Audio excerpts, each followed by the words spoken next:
विचार कीजिए इस बात पे कि हमारा देश आजाद हुआ, इसकी बधाई दे रहे हैं एक दूसरे को, खुशी है, लेकिन दुख इस बात का भी है कि गुलाम क्यों हुआ, कैसे हमको बांटा गया, कैसे हमको विभाजित किया गया। घर के एक भाई को की पिटाई की गई, एक भाई की प्रशंसा की गई, ताकि उस भाई को बखूबी पीटा जा सके और विरोध ना हो सके। बस इसी तरह हमारे देश को गुलाम बनाया गया।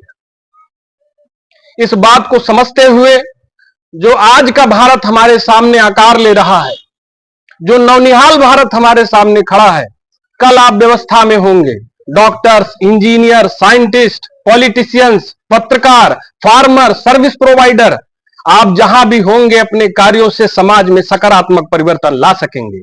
You become the Herald of change, परिवर्तन के द्योतक आप बनेंगे। लेकिन ये तभी संभव होगा जब आपको अच्छी शिक्षा मिलेगी। हम सब अपने जीवन को सार्थक करने के लिए, जीवन हमारा निश्चित है, कोई यहां अजर अमर तो नहीं है, कंफ्यूजन हो तो हाथ उठाइएगा। यहां पर कोई इमॉर्टल नहीं है, कोई अमर नहीं है, एक सीमित समय के लिए हमारा जीवन है, और जीवन को कैसे बेहतर तरीके से जिया जाए, इसे बेहतर बनाया जाए, सार्थक किया जाए, इसमें हमारे गुरुजनों की महती भूमिका होती है। जैसे अभी मैं कह रहा था कि अच्छी पुस्तकें और अच्छे गुरु अगर मिल जाएं तो जीवन की आधी यात्रा तय हो जाती है। आप जितने अच्छे सुशिक्षित हैं उतने ही अधिक आप विनम्र होंगे, उतने आप बेहतर कार्य करेंगे। और एक बात जान लीजिए, आपके शिक्षक के व्यक्तित्व का बच्चों पर बड़ा प्रभाव पड़ता है। अभी मैं एक उदाहरण दे रहा था, अभी यहां से पहले एक जगह हमारा इंटरैक्टिव स्पीच रहा है, वहां पर हमने कहा हम अपने मित्रों के साथ राम मंदिर निर्माण जब हो रहा था तो वहां पर भ्रमण के लिए गए थे।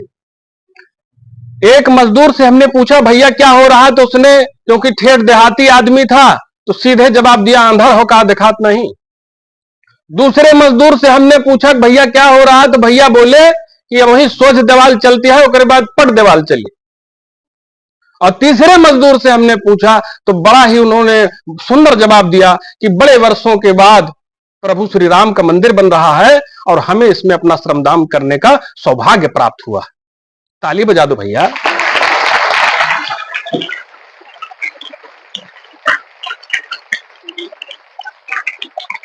हम विद्यार्थियों, हमारे समक्ष जो विद्यार्थी खड़े हैं, इनकी पीड़ा हम बखूबी समझते हैं। आपको भाषण बिल्कुल नहीं पसंद है, हम ज्यादा भाषण में आपका समय खराब नहीं करेंगे। हमें पता है आपको क्या पसंद है, किस लिए आप वेट कर रहे हैं।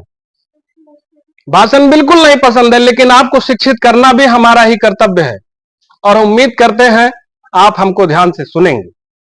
आपके जीवन को बेहतर बनाने में शिक्षकों का बहुत योगदान है। जब हम विद्यार्थी थे तो कुछ शिक्षक हमारे ऐसे होते थे जो बड़ी आत्मीयता, बड़े प्रेम से आपके सवालों का जवाब देते थे, आपको सिखाते थे, और कुछ ऐसे थे पकड़ के कूट देते थे। तो जो बहुत मारते थे शिक्षक, तो मन में भाव आता था कि बताइए इनको ऐसे नहीं होना चाहिए, हमारी गलती नहीं थी, हम पीट दिए गए। तो जब हम शिक्षक बनते हैं तब हम क्या करते हैं कि नहीं, बच्चों के साथ ऐसा नहीं होना चाहिए, क्योंकि हमारे साथ ऐसा हुआ था, तो इसकी पुनरावृत्ति अब नहीं होगी। हम उन्हें अच्छे से पढ़ाएंगे, उनके सवालों का संतोषजनक उत्तर देंगे। तो बस बहुत ज्यादा ज्ञान न दे के बस आपसे एक अपील करेंगे, अपने गुरुजनों का जितना हो सके सम्मान कीजिए। उनसे बेहतर आपके जीवन को कोई नहीं समझता, उनसे बेहतर आपके जीवन में किसी का योगदान नहीं है। माता पिता के बाद अपने गुरुजनों का जितना हो सके आदर कीजिए, उनसे सीखने का प्रयास कीजिए।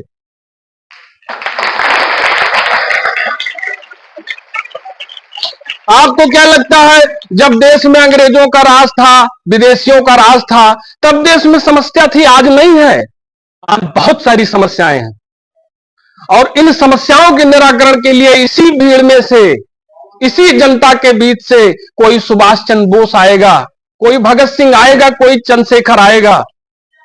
उनकी जरूरत पड़ेगी, समय समय पर पड़ेगी, गुरुओं की जरूरत पड़ेगी। और वो आएंगे तभी जब अच्छी शिक्षा होगी।